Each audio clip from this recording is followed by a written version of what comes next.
안녕하세요. 옛이야기입니다. 오늘도 와주셔서 감사합니다.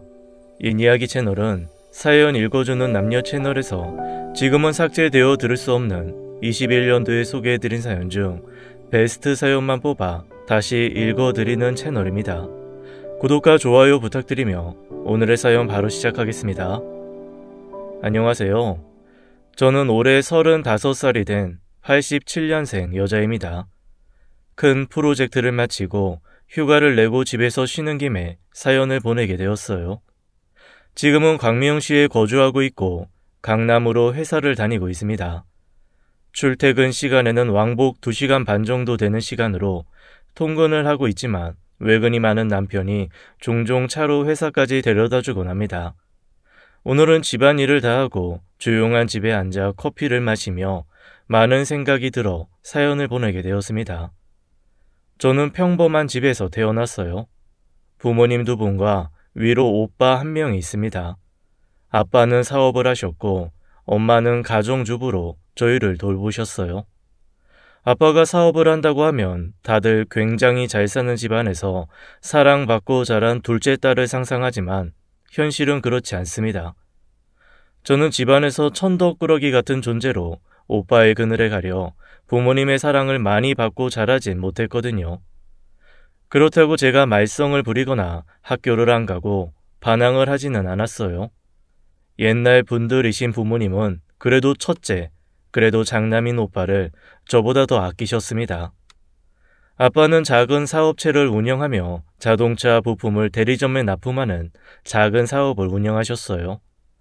사장님이라고 불렸지만 사실 직원 2명 월급을 주고 간신히 먹고 살 만큼만 돈을 벌어오는 샐러리맨이나 다름없었습니다. 저는 똑같은 잘못을 해도 오빠보다 더 혼나고 더 좋은 성적을 받아와도 오빠가 더 칭찬받는 환경에서 자랐어요. 처음엔 억울하고 받아들이기 힘들기도 했는데 그런 환경에서 자라서 그런지 현실을 받아들이는 속도가 빠른 편이었습니다. 우리 집은 그렇구나. 나는 이 집에서 이런 존재이구나. 어쩔 수 없지. 어린 마음에 상처받기 싫어 그런 식으로 제 마음을 스스로 다독였던 것 같아요. 아빠의 사업이 그나마도 유지가 안 되면서 집안 사정이 많이 어려워졌습니다. 저는 고등학교 1학년 겨울 방학부터 집 앞에 있는 독서실에서 아르바이트를 시작했습니다. 독서실 총무로 일하면서 제 공부도 하고 독서실을 이용하는 학생들도 관리하는 일이었어요. 마감 시간 이후에 청소를 하고 분실물이 들어오면 따로 모아뒀다 찾아주거나 하는 일들이었기 때문에 그렇게 힘들지는 않았습니다. 부모님에게 용돈을 달라고 말하기도 힘들었고 문제집을 사고 학원을 다니는데도 필요한 돈이 꽤 들었기 때문에 제 나름대로 머리를 굴렸습니다. 내성적인 성격 탓에 친구도 많이 없었어요. 그러던 중 제가 일하는 독서실에 같은 반 친구가 찾아왔어요. 한 번도 이야기를 해본 적이 없었지만 바로 뒷자리에 앉던 친구라 금세 알아볼 수 있었죠. 너 여기서 일해? 아르바이트로 저녁에만 잠깐 일해. 그 친구는 그 후로도 몇 번 독서실에 찾아오더니 한 달 이용권을 등록했어요. 휴게실에서 늦은 저녁을 먹을 때면 그 친구도 삼갑 김밥이나 컵라면 같은 것을 사와 제 옆에 자연스럽게 앉았습니다. 난 대학 가면 꼭 집 나와서 살 거야. 기숙사 있는 학교로 갈 거야? 기숙사가 있든 없든 집이랑 가정 먼 대학으로 갈 거야. 집에 안 들어와도 되게. 주호는 늘 그런 이야기를 했습니다. 집에서 벗어나고 싶다고요. 말은 안 했지만 저도 비슷한 감정을 느끼고 있었습니다. 저렇게 당당하게 이야기할 수 있는 친구가 한편으로는 부럽기도 했습니다. 응원할게. 그렇게 고3 수험 생활까지 같은 독서실에서 했습니다. 자연스럽게 가장 친한 친구가 되었고 저도 어느 순간부터는 집에서 힘들었던 이야기를 공유했죠. 주원의 부모님은 고등학교 3년 내내 이혼 소송 진행 중이었고 그러는 와중에 아버지의 외도 사실까지 알게 됐다고 했어요. 집이라면 아주 지긋지긋하다고 2년 내내 말하던 주호는 서울과 조금 떨어진 대학 공대로 4년 장학금을 받고 진학했습니다. 대학교 합격증을 받은 주호는 이제 탈출이다. 나 자유야. 라며 행복해했습니다. 저도 여러 군데 대학에 합격했지만 경기도권에 있는 국공립대 회계학과에 진학했습니다. 사실 가장 가고 싶은 대학은 따로 있었지만 서울에 있는 사립대학은 학비가 만만치 않았기 때문에 포기했어요. 포기와 인정, 현실을 받아들이는 데 전문이었던 저는 그마저도 며칠 아쉽고 말았습니다. 저도 우수한 성적으로 입학했기 때문에 장학금도 받을 수 있었고 원한다면 기숙사에 살 수도 있었거든요. 기숙사에 들어간다고? 네. 굳이 기숙사에 들어가 살 필요가 있냐? 통학해도 될 것 같은데. 왔다 갔다 하려면 시간이 많이 들기도 하고 기숙사도 좋다고 해서요. 엄마도 이제부터 백화점에 판매 아르바이트 하는데 네가 나가버리면 집안일은 누가 하고 오빠 밥은 누가 챙겨주냐? 그래, 가는데 1시간 반 정도 걸린다면서. 기숙사 비용도 드는데 그냥 집에서 편하게 통학해라. 너무 어린 나이에 나가 사는 건 좋지 않아. 부모님의 반대로 저는 기숙사 생활에 대한 로망을 접어야 했어요. 주호에게 이야기하자 주호는 저보다 더 화를 냈습니다. 너희 오빠는 손이 없냐 발이 없냐? 군대 갔다 온 거 아니야? 밥도 못 차려 먹는데? 그래도 또 집에선 엄마가 맨날 차려줬었거든. 취업 준비하느라 바쁘기도 하고. 그건 진짜 말도 안 되는 소리다. 애도 아니고 다 큰 어른인데? 아쉽지만 어쩔 수 없지 뭐. 기숙사 룸메이트는 어때? 네 얘기 좀 해줘봐. 주호와는 거리상으로 멀리 떨어졌기 때문에 종종 전화로 통해 이야기를 나누고는 했어요. 주호는 대학에 새로 들어가 사귄 친구들도 마음에 들었고 집에서 벗어난 생활에 아주 만족하고 있었습니다. 하지만 저도 부러워만 할 시간이 없었습니다. 저도 제 대학 생활에 적응하기 바빴거든요. 학교 공부와 함께 학교 근처에서 아르바이트를 시작했습니다. 대학생의 좋은 점은 역시 수업 시간표를 제가 지정할 수 있다는 것이었어요. 그 점을 활용해 저는 오전 중에는 학교 수업을 듣고 오후에는 학교 근처 카페에서 주 5일로 아르바이트를 했습니다. 몸이 고단했지만 태어나 처음으로 만든 적금 통장에 돈이 차곡차곡 쌓여가는 것이 마냥 좋았습니다. 옷이나 화장품을 사고 싶은 생각이 들기도 했지만 그런 것보다는 일단 제 1차 목표인 500만 원 만들기에 집중했어요. 그 외에 학교 생활을 하며 드는 비용이나 교통비, 점심 식사비 등도 제가 번 돈으로 충당했습니다. 한 번도 부모님에게는 손 하나 빌린 적이 없었어요. 집이 어려운데 오빠 용돈 주기도 버거운데 너까지 엄마 아빠를 힘들게 하냐는 소리를 듣기 싫었습니다. 그러던 중 아빠가 사업을 접었습니다. 매출이 야금야금 하락하다 결국엔 직원들 월급도 주지 못하고 월세도 내지 못할 지경이 되었다고 했습니다. 침울한 집안 분위기에 오빠는 자리를 박차고 나갔어요. 지긋지긋한 집안이라고 중얼거리는 소리가 들렸지만 저는 아무 말도 할 수 없었습니다. 참담한 부모님의 얼굴에 저도 속상했거든요. 당장 생활비도 부족한데 지금 생활비가 문제야. 당분간은 부족해도 어쩔 수 없이 아끼고 살아. 가게 보증금 받을 때까지 돈 나올 구멍 하나도 없으니까. 엄마는 일하는 매장 매니저에게 말해 월급을 갑을 받을 수 있는지 물어보겠다고 했어요. 엄마는 제가 대학에 들어가고부터 백화점 온 매장에서 판매직으로 꾸준히 일을 하고 있으셨거든요. 제가 모아놓은 돈이 있어요. 저도 모르게 튀어나온 소리에 부모님이 화들짝 놀랐습니다. 네가 무슨 돈이 있어? 알바하면서 적금으로 조금씩 모은 돈이에요. 적금 깨면 300 정도는 보탤 수 있어요. 그렇게 악착같이 모은 돈이지만 당장 식구들 입에 들어갈 쌀 한 톨도 없다는 소리가 나오는데 다 무슨 소용이겠냐 싶었어요. 제 말에 부모님의 얼굴에는 화색이 돌았어요. 300만 원 정도면 당분간 생활비 걱정은 없다고 말하며 저를 기특해 하셨습니다. 태어나서 몇 번 받아본 적 없는 칭찬에 어리둥절했지만 집안에 도움이 되었다는 생각에 저도 기뻤습니다. 그렇게 모은 돈을 혼자 숨기고 나중에 500만 원을 모으면 무슨 소용이겠어요. 우리 식구들이 다 힘들어하는데 저만 행복한 건 너무 이기적이잖아요. 그때 제 말이 제 인생 불행의 시작인지도 모르고 저는 그렇게 부모님에게 밝게 웃어 보였습니다. 아빠는 그 이후로 가게 보증금을 빼기까지 카센터 부품 판매 대리점에 이력서를 넣기 시작했습니다. 당장 일자리가 급했기 때문이었죠. 또 얼마 후 지금 살고 있는 아파트 전세 계약도 만료여서 이사를 가야 할지도 모를 상황이라 더 초조해하셨습니다. 그리고 돈을 보탠 이후부터 집안 경제 사정에 대해 부모님도 제게 공유해주기 시작했어요. 저는 그때 마냥 좋았던 것 같아요. 부모님이 저를 믿고 의지한다고 생각했거든요. 아빠는 평소 하던 일의 기술을 살릴 수 있는 직업은 아니었지만 집 근처 쇼핑몰에 경비원으로 취직했고 현재 사는 아파트의 계약을 연장하게 되었습니다.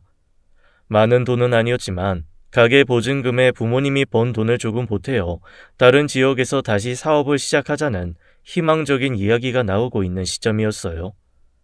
그러던 어느 날 밤 12시가 다 되어 오빠에게 전화가 왔습니다. 엄마, 아빠, 죄송해요. 제가 사고를 쳤어요. 오빠가 부모님 몰래 아빠 차를 끌고 나갔던 것이었어요. 그건 문제가 되지 않았습니다.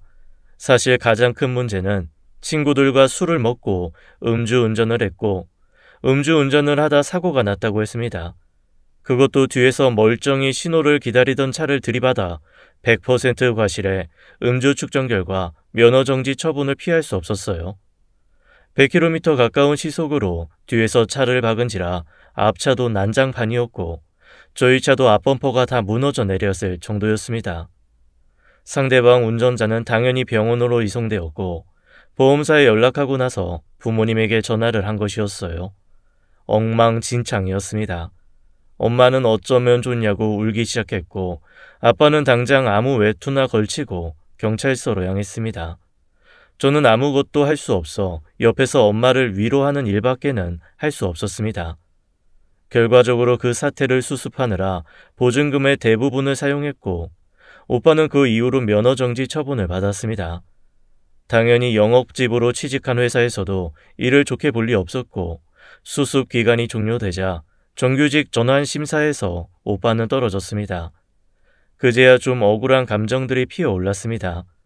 저는 단 한 번도 용돈을 받은 적 없이 제가 돈을 모아 생활비마저 충당해야 했고 학비도 죽어라 공부해서 장학금을 받았습니다. 그런데 오빠는 매달 적지 않은 용돈을 받았고 운전면허 학원이나 대학 등록금마저 모두 부모님이 지원해 주셨거든요. 거기다 취직한 회사 기숙사가 너무 불편하다는 이유로 없는 사정에 근처의 원룸까지 부모님이 구해주셨습니다. 모르는 척하려 했어도 명백한 차별에 저도 가슴이 아팠어요. 장남이 뭐라고 저렇게 오냐 할까 싶었습니다. 집안이 풍비박산났지만 저는 슬슬 졸업을 준비하던 시즌이라 취업 준비에 들어갔어요. 부모님은 제게 빨리 취업을 해야 돈을 버니까 아무 곳이나 널 받아주는 곳이 있으면 어디든 취업하라고 하셨어요. 그때는 어려서 몰랐는데 이제와 생각하니 돈 나올 구멍이 아무리 생각해도 저밖에 없었나 봅니다. 저는 휴학 한 번 없이 23살에서 24살로 넘어가는 겨울방학 대기업 회계팀 계약직으로 취업을 했습니다. 월급은 사회 초년생치고 적지 않은 돈이었지만 제가 무엇을 하고 싶은지 진로에 대한 고민조차 해보지 못했어요. 그저 회계팀에서 전표 맞추고 영수증 처리하는 허드렛 일이라도 하며 돈을 받을 수 있다면 그저 감사해야 했습니다. 대기업이다 보니 파견 계약직이 많았고 자연스럽게 정규직들에 비해 차별도 심했고 함께 어울릴 수 없었어요. 그렇게 30이 다 되어가도록 저는 계약직으로 근무하고 2년이 될 때마다 계약이 안 될까 노심초사하며 살았습니다. 그러는 사이 엄마는 계속 생활비를 벌었지만 아빠는 일을 하다 허리를 다치는 바람에 디스크 수술을 크게 2번 정도 하셨고 일을 할 수 없는 몸 상태가 되었습니다. 당연히 집을 먹여 살리는 건 저와 엄마였고 그 중에 큰 부분은 제가 차지하게 되었습니다. 자주는 아니었지만 취직한 주호가 저희 동네로 놀러와 맥주를 한잔하며 하소연을 하기도 했습니다. 버는 돈은 다 집에 들어가고 나한테 남은 건 하나도 없다. 언제까지 네 미래도 없이 집에 발 묶여 살 건데 수경아. 그러게나 말이다. 인생을 사는 의미가 없어. 나 그냥 돈 벌어다 집에다 돈 갖다 주는 기계 같아. 내 인생 하나도 없어. 한 번은 잔뜩 취해 엉엉 울면서 주호에게 그렇게 말한 적이 있습니다. 내가 뭘 그렇게 잘못했는지 모르겠다고요. 단 한 번도 누구에게 그렇게까지 제 진심을 말해본 적이 없었어요. 특히나 가족에 대한 이야기라면 제 얼굴에 침 뱉기나 다름없다고 생각했거든요. 주호는 별말 없이 제 얘기를 다 들어주었고 필요할 때 언제든지 연락하라고 했습니다. 그런 주호의 마음이 고마워 저는 차를 샀다는 주호에게 방향제나 핸드폰 번호 표시판 같은 작은 선물들로 마음을 표현했습니다. 이성적인 감정보다도 동질감을 느끼고 감정을 공유할 수 있는 유일한 소통 창구가 주호였으니까요. 그러던 중 제 인생에도 좋은 일이 일어났어요. 저는 28살이 되는 해 파견 계약직에서 자체 계약직으로 나름대로 이 회사 소속이라는 조금의 위안을 삼을 수 있는 보상이 뒤따랐습니다. 제가 일을 열심히 하고 애사심이 느껴졌다는 이유에서였죠. 그리고 제가 30살이 되는 해 출산 휴가를 갔던 정규직 직원이 출산 휴가 후 퇴사를 결정하면서 한 명 빈자리에 저를 정규직으로 전환시키고 싶다는 회사의 제안이 있었습니다. 믿기지 않았어요. 여태까지 그런 전례는 없었고 제가 특출나게 좋은 대학을 나온 것도 아니었으니까요. 저는 당연히 그러겠다고 하였고 바로 다음날 새로 계약서를 쓰게 되었어요. 상승한 연봉과 개선된 처우에 뛸 듯이 기뻤지만 막상 이 소식을 전할 사람이 없었습니다. 부모님에게는 어째선가 말하고 싶지 않았어요. 그때부터 따로 저만 혼자 살 집을 구하기 위해 돈을 모아야겠다고 마음먹었거든요. 결국 전화한 사람은 주호였습니다. 나 이제 정규직이다 주호야? 진짜 웃긴 거 뭔지 알아? 하는 일 다 똑같은데 사원증 목걸이 색깔 하나 바뀐 거밖에 없는데 이게 뭐라고. 참 사람을 그렇게 만들었다. 주호는 놀라서 전화를 받았습니다. 생전 근무 중에 전화한 적 없던 저의 전화에 무슨 큰일이 생겼다고 생각했나 봅니다. 축하해. 다 네가 열심히 일한 덕이야. 네 덕이다. 누구 덕도 아니고 운이 좋아서도 아니고 네가 열심히 한 덕이야. 주호는 자기 일처럼 기뻐해줬습니다. 저보다 일은 늦게 시작했지만 업무 성과가 좋아 다니는 회사에서 이미 대리 직급을 달고 꽤 괜찮은 월급을 받는 주호는 그 이후 저를 만나 제 사정엔 가당치도 않은 명품 지갑을 선물해줬습니다. 선물이다. 정규직 된 선물. 이거 명품 아니야? 엄청 비쌀 텐데. 내가 그 정도는 벌거든. 저번 달 내내 이러다 죽겠다 싶을 정도로 야근시켜서 이번 달에 월급 어마무지하다. 줄 때 받아라. 이런 기회 흔치 않아요. 주호는 장난스럽게 웃어 보였습니다. 이런 걸 받아도 되나 싶어 망설이던 제 마음을 눈치챘는지 주호는 안 가질 거면 줘라. 중고마켓에 팔게. 라며 러스레를 떨었습니다. 민망함에 대답은 못했지만 그때 마음 먹었어요. 나중에 내가 성공해서 돈을 많이 벌게 되면 꼭 이 친구에게 갚아야겠다고요. 그렇게 4년이 흘러 34이 되었습니다. 회사에서는 진급 얘기가 나오고 있을 정도로 일을 열심히 하고 있었죠. 또 사회성도 늘어 주호 말고도 회사에서 사람들과 어울리는 법을 배웠고 제 몫으로 5천만 원 정도 따로 돈을 모아두었습니다. 비록 부모님에게 여전히 생활비를 대주고 있긴 하지만 매번 드는 고정 비용이라 그 비용에는 이제 크게 흔들리지 않았어요. 그러던 중 오빠가 결혼한다고 결혼할 사람을 집에 소개시켜 주기로 한 날 일이 터지고 말았습니다. 월 마감 때문에 일이 많아 생각보다 집에 늦게 들어왔고 집에 돌아왔을 때 분위기가 이상했습니다. 야, 우연히 네 방에 갔다가 네 월급 명세서 봤어. 뭐? 내 방엔 왜 함부로 들어가? 그리고 모든 식구들이 제가 계약직이 아니라 정규직 전환이 되었다는 사실을 알았고 제 연봉이 가족들이 알고 있는 것보다 훨씬 많다는 사실도 알게 되었어요. 그게 뭐가 그렇게 중요한 거냐고요? 오히려 가족들이 축하해주면 될 일 아니냐고요? 저도 그렇게 생각했지만 반응은 달랐습니다. 가족들은 모두 배신감을 느꼈고 식구들을 뭐로 생각하면 그런 사실을 숨길 수 있냐고 했죠. 그리고 오빠는 뻔뻔스럽게도 신혼집을 구하려고 하는데 돈이 필요하다는 얘기를 꺼냈습니다. 정말 저의 기분이나 다른 사람들은 안중에도 없는 아나무인이었어요. 내가 오빠 신혼집 구하는데 돈을 왜 대줘야 하는데? 저도 이제는 할 말이 생겼습니다. 더는 이 지옥을 이어가고 싶지 않다는 생각이 들었어요. 수경아, 야 아무리 그래도 그렇지 어떻게 그런 식으로 말하냐? 다 큰 어른이 밥도 혼자 못해 먹어? 그 나이 먹도록 돈도 제대로 모아둔 거 없어. 이게 저를 혼낼 일이에요, 아빠? 너 말 다 했냐? 다 못했어. 오빠는 부모님 지원 다 받으면서 살았지. 나는 용돈 한번 받아본 적 없고 맨날 차별만 받고 살았어. 그간의 서름이 복받쳐 올랐습니다. 오빠가 집안 돈 까먹는 사이에 나는 힘들게 번 돈 집에다 다 갖다 줬고 나 갖고 싶은 옷 하나 마음 편히 사본 적 없어. 근데 이제 와서 내가 모아둔 돈이 좀 있는 것 같으니까 돈을 빌려달라고? 차용증은 쓰고 빌려갈 거니? 내가 모은 피 같은 돈 그대로 홀랑 먹고 튈 건 아니고?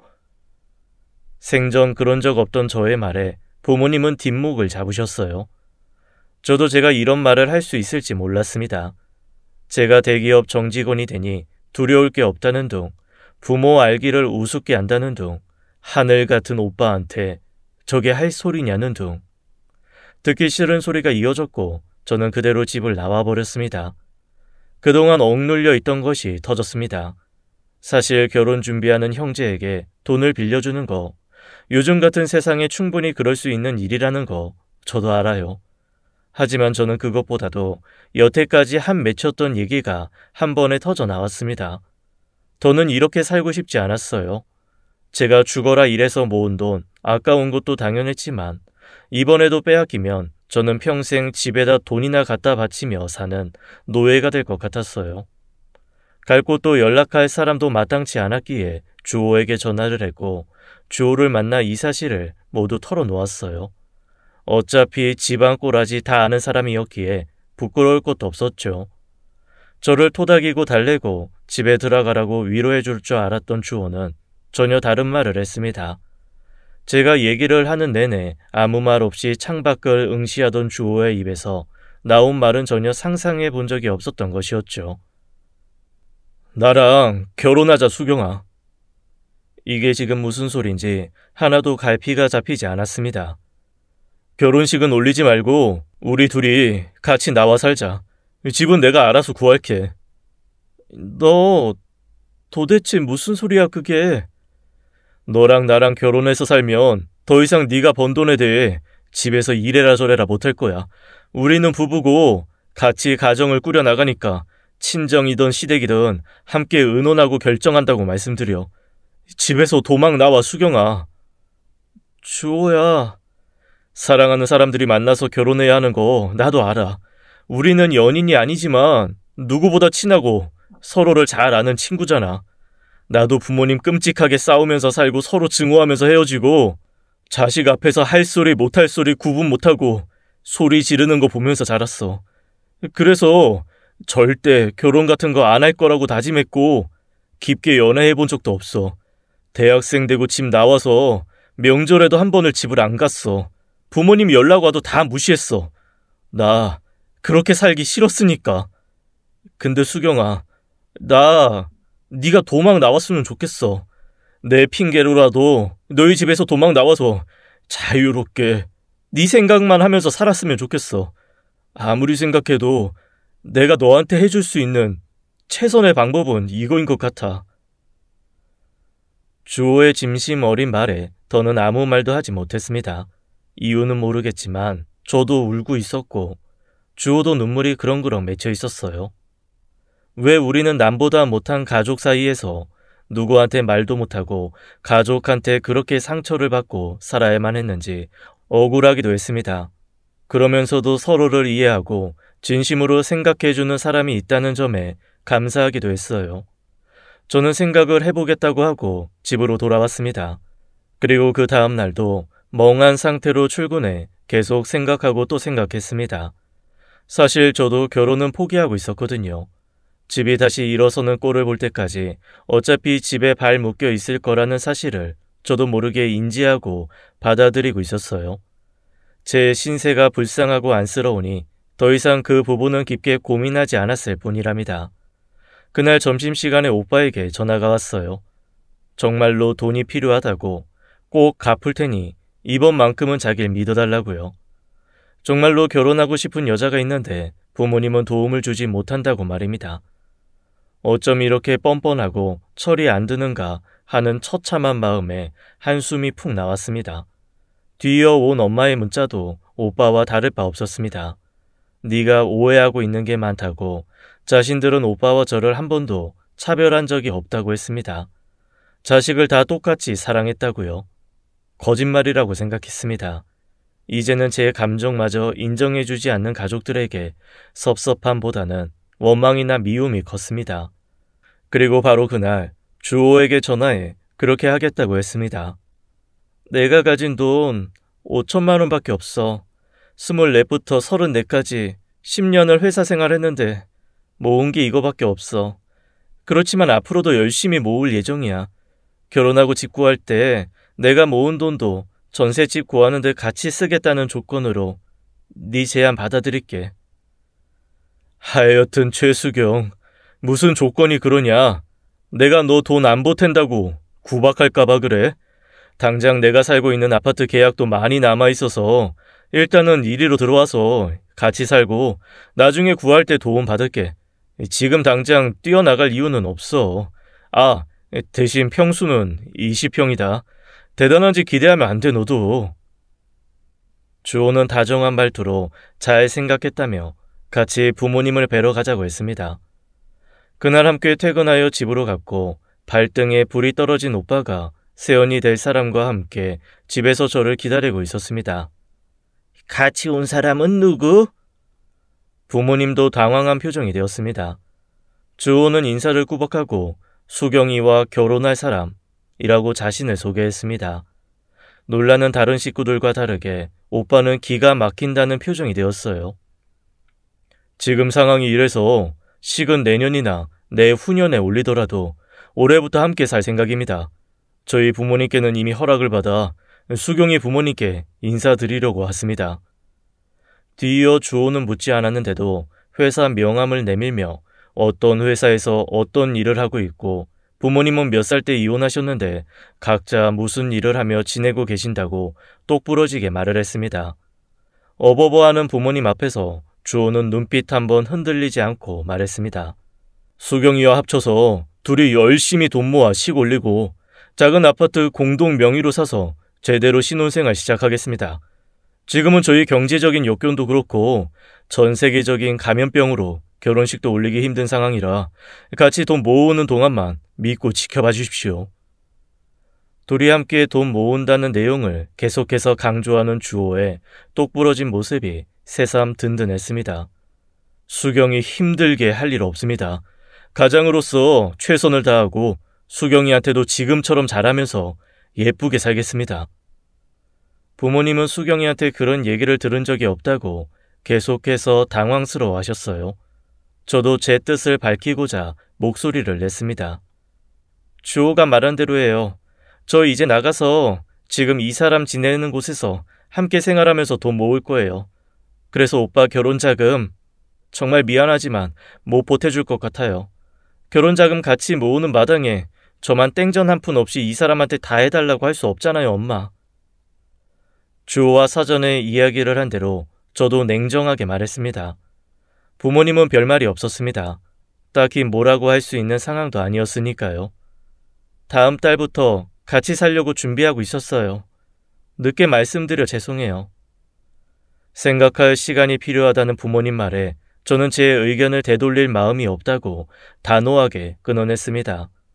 정말 기가 막히고 이게 무슨 영화 같은 일인가 싶었지만 그 이후로 저희는 함께 살게 되었어요. 얼마 없는 짐을 탈탈 털어 주온의 집으로 들어왔고 집을 하치고 몇 달 뒤 동사무소에 혼인신고를 하러 함께 갔고요. 주호는 장난처럼 가짜 부부여도 결혼 반지는 있어야 한다며 저를 데리고 백화점에 가 20개도 넘는 반지를 끼워보게 하더니 그중 제 마음에 드는 것을 하나 고르라고 강요했습니다. 괜찮다고 저렇게 비싼 걸 뭐하러 사냐고 손사래를 쳐도 이 핑계로 나도 비싼 반지 좀 껴보고 싶다고 장난스럽게 말했습니다. 결국 우리는 같은 집에 살며 같은 반지를 왼쪽 4번째 손가락에 끼고 생활하고 있어요. 동네 사람들은 저희를 신혼부부라서 그런지 너무 보기 좋다고 덕담을 해주시고 회사에도 결혼 사실을 알렸습니다. 부서장님은 저를 따로 불러 신혼여행 휴가를 언제쯤 갈지 물어보기도 합니다. 말도 안 되는 상황이 신기하면서도 저를 구해준 주호에게 정말로 감사하고 있어요. 여전히 저희는 친구처럼 지내고 있습니다. 둘이 있을 땐 전혀 연인 같지도 않아요. 정말 혼인신고 전 친구 상태 그대로입니다. 다만 서로가 더 가까이 있기 때문에 대화하는 시간이 늘었고 좋은 일이든 나쁜 일이든 숨기지 않고 얘기하며 서로에게 힘이 되어주고 있어요. 가족이 아닌 사람이 이런 존재가 될 수 있다는 게 믿기지 않다가도 맞다.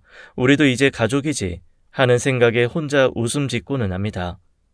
절절하게 연애하고 없으면 죽네 못 사네 하는 연애를 거쳐 결혼을 하는 게 당연한 거라고는 생각했고 저도 평생 그런 걸 못할 줄 알았어요.